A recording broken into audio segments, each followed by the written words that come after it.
अरुणाचल की जनता को एक चीज़ बताना चाहूँगा। On behalf of team Aanya, solidarity support के लिए जो हमारा रिसेंटली सैनिक स्कूल निगलोक पासीघाट में हमारा एक बेटा को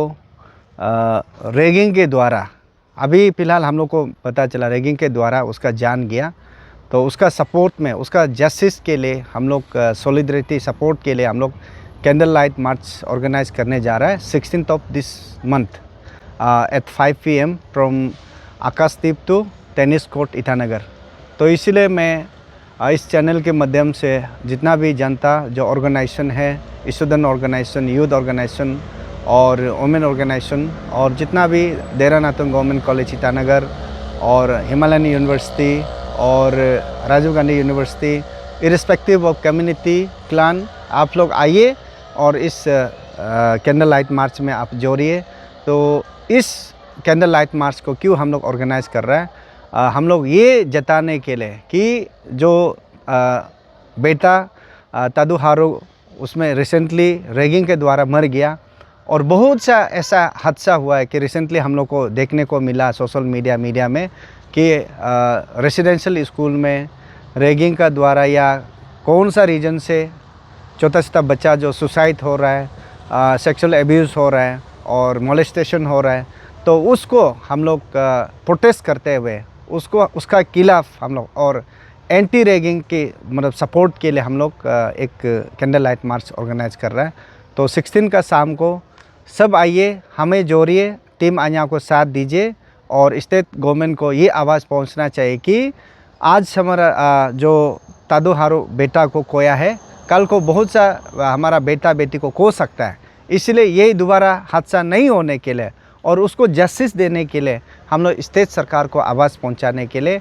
आप लोग जोड़िए, आइए और हमें साथ दीजिए। और ऑन 17 मंडे को हम लोग स्टेट गवर्नमेंट को रिप्रेजेंटेशन भी लिखेगा, जो जितना भी रेसिडेंशियल स्कूल है और जो प्राइवेट और पब्लिक जो जितना स्कूल है उसको हम लोग स्ट्रिक्टली जो गाइडलाइन और एंटी रैगिंग का जो एक्ट है उसको इम्प्लीमेंट करने के लिए हम लोग जोर डालेगा। इसलिए आप लोग से रिक्वेस्ट है, प्लीज़ आइए, हमें साथ दीजिए बोल के मैं अपील करता हूँ। उनको आइडिया नहीं है हमारा रैगिंग से किसी का जान जा सकता है, किसी को नुकसान पहुंचा सकता है, उसको आइडिया नहीं है और मन में जो आता है वो कर लेता है, नाबालिग है। इसीलिए ये अथॉरिटी को पता होना चाहिए, स्कूल अथॉरिटी या हॉस्टल वार्डन वगैरह जितना भी अथॉरिटी को, उसको स्कूल का अथॉरिटी को पता होना चाहिए कि जहाँ में छोटा लड़का का साथ में बड़ा जो सीनियर का साथ में रखने से ज़रूर रैगिंग होता है बोल के, तो उस चीज़ को निगरानी रखना चाहिए, ये नहीं रखा। इसलिए बहुत दुख लगता है रैगिंग के द्वारा अगर किसी का जान जाने से, तो ये बहुत सा सीरियस मैटर है, सीरियस इशू है। उसको हम लोग जैसे भी करके एंटी रैगिंग ये जो एक्ट को इम्प्लीमेंट करना पड़ेगा। तो बहुत सा स्कूल ऐसा है, रेसिडेंशियल स्कूल स्पेशली जो जहाँ में हॉस्टल होता है उधर में रैगिंग होता है, लेकिन बच्चा लोग उस रैगिंग को बर्दाश्त करके आ जाता है। वो लोग सोचता है कि अगर हम इधर में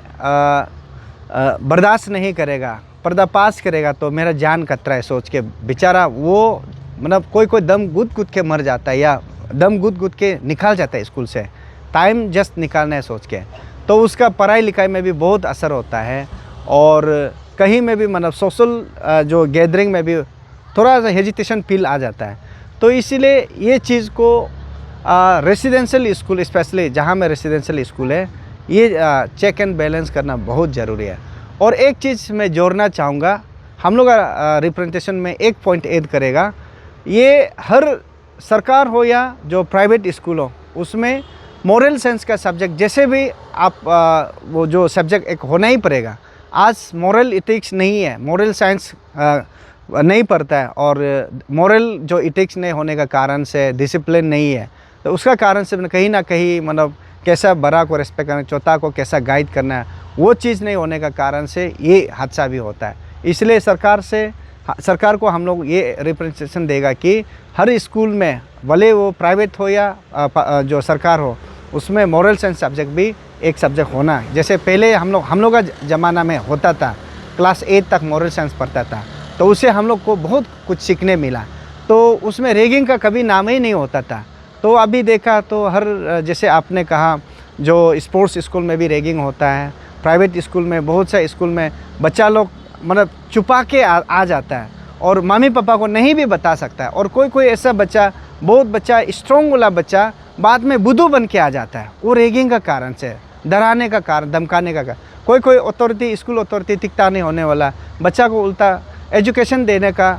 जगह पे उल्टा ख़राब चीज़ या उसको डिमोरलाइज करके वापस भेजता है। इसलिए इस चीज़ के लिए हम लोग पॉइंट रेज करने के लिए ये उसको सपोर्ट करते हुए सरकार को हम लोग रिप्रेजेंटेशन देंगे।